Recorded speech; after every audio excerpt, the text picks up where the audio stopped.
You started with 3 different adjectives: driven, motivated, ambitious. Those 3 things are not necessarily synonymous with kindness. All right, this question is from B. She says, "Hello, Matthew. I recently started listening to your podcast, and can I just say, you and the crew are relatable, refreshing, and encouraging. So thank you. I do have a question for you, if you don't mind answering. I'm from the San Francisco Bay Area, and I'm what some have called an alpha woman. I am independent, graduated from a great university, started a career, and became a homeowner at a young age. I'm seeking a partner who is also driven, motivated, ambitious, and kind. I have noticed that I tend to attract gentlemen who ask me out who are beta. Apologies, I do not mean to say this in a derogatory way, but men who do tend to look for caretakers, take the backseat in a relationship, and might even try to take advantage of my giving heart and financial ambition. I am not attracted to men like this. Any tips to attract a man who I'd consider an equal in kindness, drive, and ambition? Think power couple. Is it truly just a numbers game, or is there something I'm missing? Also, for the record, while I am independent, I'm also very feminine, kind, and generally fun to be around. Don't want any of the comments above to be misconstrued as stodgy." And that is from B. Well, thank you for the question, B, and the vulnerability in asking it. This is the kind of question that makes me want to ask you 5 more questions to try to get a little more precise with my answer and understanding what might be going wrong. Look, let's just start from the place of saying dating is always, to some extent, a numbers game. And the answer to many things can be have some patience, because over time, if you're proactive, life will put people in front of you who could be right for you. So there is that element of it's a numbers game. You sound, from what you've said, and you said you graduated from a great university, became a homeowner at a young age. I'm guessing you're in your 20s. I don't know that for sure, but it sounds like that from the way you're saying it. There's time, and it will be a numbers game in the sense that I think that at that age, you're still trying to figure out who your people are, the circles that you want to be around, the places you like hanging out. Your peer group is evolving. It's going to change a lot. So at that age, it's natural for you to feel a sense of, I don't feel a lot of connection to the people I'm around. And by the way, I'm not even just saying that about romantic partners. It can also be true of friends in general. You know, a lot of the friends that you end up being friends with in your 30s or your 40s can end up being quite different from the people that you're friends with in your 20s, because your life evolves, but your peer group hasn't necessarily evolved with it yet. And so you will end up meeting interesting people. And I think that it's important to note that those interesting people that you meet may be people who are driven, are ambitious, are motivated. They're doing really interesting things with their life. They're on their own mission. It sounds like what you want is someone who's on their own mission, someone who's got their own thing going on. They're not relying on yours. There's a kind of self-perpetuating passion that they have of their own that's driving them forward, which, by the way, I wouldn't even say is synonymous with having money. You could find someone who's passionate and is very driven and has a sense of purpose, and they don't earn much money, but they also don't spend a lot of money. They don't want a lot. You know, they're fine doing what they're doing. They're living on purpose for themselves. So if that's the case, you almost have to further break down, well, am I looking just for someone who doesn't rely on me for a sense of passion and purpose? And can if I found someone who had those things, who had that ambition, who had motivation, who was driven, do they have to have money? Okay, it's different if they're trying to take advantage of the money I have. But if they're not trying to get that out of the relationship, can I live with someone who's not on the same financial status as me, but is this awesome, driven human being who's really tapped into their sense of purpose. I think that's an important distinction to make so that you know what it is you're really asking for. But once you start to meet more people like that, you meet more people like that.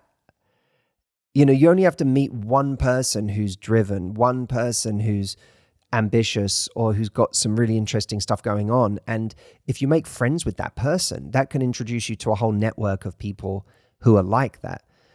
So one of the, I suppose, practical pieces of advice I would give you is when you find yourself at a party, an event, and you meet someone who maybe they're not right for you, maybe they're not even the right gender for you.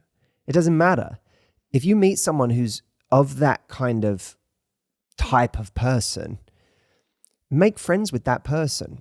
Hang out with that person more. Get to know the people that person knows because they will likely know other people like them. And when you start to get invited to the places they go, they may be only one of their kind at a certain event you're at. But if you get tapped into who they know, now you're into a whole group of people who are the kinds of people that you would like to meet. So finding new communities, fresh ones, not the ones you're in already, not the ones where they keep delivering the kinds of people that you don't want, but instead tapping into communities of people that are doing the kinds of interesting things that you want to be around. That would be a good starting point. And that means you being proactive, not just reactive and waiting for the right person to walk into a room you're already in, but be proactive. Ask yourself, where would people like that be? Where could I go and involve myself with a different group of people, a group of people that frankly won't find me that impressive because they're all doing really, really cool things with their life. Seek out groups like that. Go to, it could be a course that you sign up to, where the people that would be interested in a course like that are people who are like you. Or it could be self-development. And you get more into live events in self-development where you could meet other people who are growth-minded. That could be a really interesting place for you to be. But put yourself in those places proactively and don't judge them too quickly. The patience is really important with this. I've got people in my life today that it took me 15 years to meet. And now I'm, connected with some really interesting and extraordinary individuals doing interesting things, all different walks of life, but people I'm really grateful for in my life now. And those things happened gradually by accretion. They didn't, it was like I knew someone for 8 years and then all of a sudden I formed a deeper relationship with that person, and then they introduced me to a whole new group of people like them, and that was really cool. That takes time. This idea of, there's this kind of ugly idea of networking that is, this idea of just, you're like this very short-termist, transactional, meet who you can, get invited to the right parties and so on. I don't like that. To me, that reads as really inauthentic and tactical. And also, I think that people who are successful and have the right values can usually smell that kind of behavior a mile off. So I'm more into actually building relationships with people, actually getting to know people from the kinds of walks of life that you want to be around, and being curious to, add to that person's life or learn more about that person. That's what's going to organically bring you into more new communities. So I think there's a community element that you'll benefit from, especially if you're young, because those things take time. There's also, I think it's worth pointing out that you say, I'm seeking a partner who is driven, motivated, ambitious, and kind. Right there, that's already a rare bird. There's not, that of the people who you started with 3 different adjectives, driven, motivated, ambitious. Those 3 things are not necessarily synonymous with kindness. They can be, or I should say they can come packaged with kindness as well, but that's not automatic. And a lot of people with those qualities will be the kinds of people that either use people or are quite ruthless. They may not be interested in what you have to offer because they're not really seeing your personality. They're seeing what you have to offer in a more material sense or an opportunistic sense. So you almost have to start by recognizing, B, that you are looking for something that's somewhat rare. Someone who's kind and big-hearted at the same time as being driven, motivated, and ambitious. A lot of kind, big-hearted people don't spend as much of their lives trying to take over the world. It's not like that's not their thing. They love their family. They love their friendships. They invest a lot of time in the people in their lives. They're not trying to get more all the time. And so they can be different. They're impressive in a completely different way, but they're not trying to do that. And a lot of the people you meet who will have achieved the most, the kind of power couple thing that you're talking about, is like the two of you together will look, like this power team because of what you've both achieved and how driven you are. But a lot of people who are like that don't make great partners. And, I think Dr. Ramani would validate this, the expert on narcissism, that there's a reason that narcissists, in fact, she has told me this, there is a reason narcissists often go very far. It's because they're more ruthless than other people. They're willing to be more cutthroat. They're able to do things without that same level of guilt or concern or empathy for other people and how it might affect them. They're able to use people more easily and dispose of people more easily. So that's not me saying don't go for someone who's driven, motivated, and ambitious. It's me saying recognize that what you're asking for is rarer because you also have thrown kind in the mix. So that's kind of me saying be patient with that too.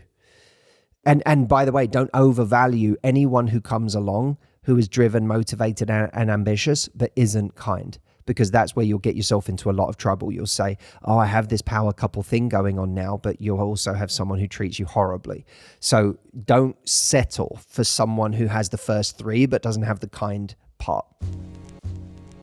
If you're enjoying this content, if you're enjoying this channel and you want to go deeper and you're like, this is the material I need, this is the content I need to start to really help me in my love life, you joining me on YouTube or Instagram or Facebook or wherever you're watching this is just scratching the surface. I'm a coach and I like to actually take people through structured programs and things that can help them in a deeper way. And if you want to do that with me, the Love Life Club is where I do it. We have masterclasses, interviews with other experts, not just me, live sessions every month where I actually coach you and answer questions live in real time. It's an incredible space to be. You also get an amazing community of people that are on the journey with you. There's a 14-day free trial, so it's risk-free. Come try it out. Get off of the sidelines of YouTube and come join us in something that can actually really move you forward in a structured way and get you the love that you're looking for this year. You can sign up to a free trial by going to joinlovelife.com. I look forward to seeing you there, and thank you as always for watching this video. Don't forget to like the video, subscribe to this YouTube channel, and also leave me a comment letting me know what you thought. I'll be reading them. I'll see you soon.